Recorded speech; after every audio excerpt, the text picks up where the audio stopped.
Godfrey Barker is an expert on Hitler the art lover. Hitler was an artist. He leaves behind about 2,300 watercolors, mostly of fine classical architecture and buildings. They're meticulous, they're well executed, but they're invariably wooden and lifeless. Hitler became an art collector in the 1930s. In his will, he leaves his paintings to an as yet unbuilt Führer Museum in his hometown of Linz in Austria. By the end of the war, he'd gathered 8,500 paintings for this purpose. That aroused my interest. Hitler and his fellow Nazis were art collectors on an industrial scale. The whole of Europe was at their mercy. What they liked, they took. But the Führer was an exception. He not only stole, he also used his own money to buy.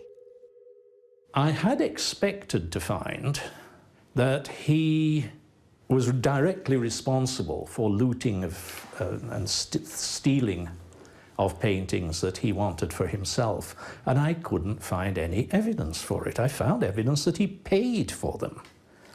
Sometimes at knockdown prices, but not direct theft in any way. I was quite surprised by this, and I have to say, in all honesty, that's what I found. Didn't expect it, but I did.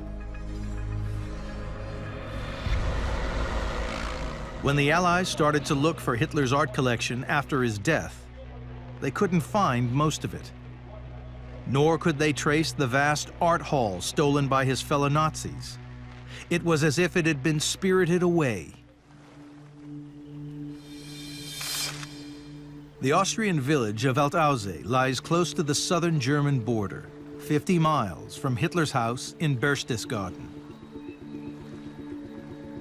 In April and May 1945, as the Third Reich crumbled, it was overrun by Nazis looking for somewhere to hide. But it also harbored another secret. Deep inside the mountains, 40 miles of tunnels on 18 levels had been carved out by miners extracting salt from the limestone rock. Many of these chambers date back over 1,000 years. Salz war sehr, sehr wichtig. Salt has always been very important and has given the community an identity. This has led to uproars against authorities since the Middle Ages.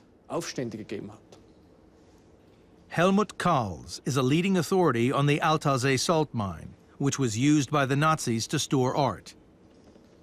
They were inspired by a miner's chapel deep below ground.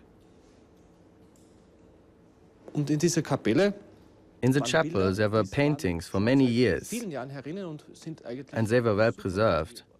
So you realize that this might be a great place to store art. The wood is from 1943, and it still looks new.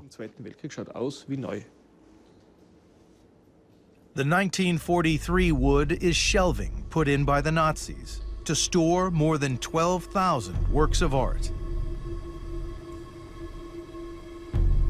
But when American forces arrived, a month after Hitler's death, the entrance to the mine had been blown up. The German commander in the region gave the order to destroy everything. The U.S. Army sent in a specialist military fine arts unit who became known as the Monuments Men. They discovered the bombs had not damaged any of the treasures.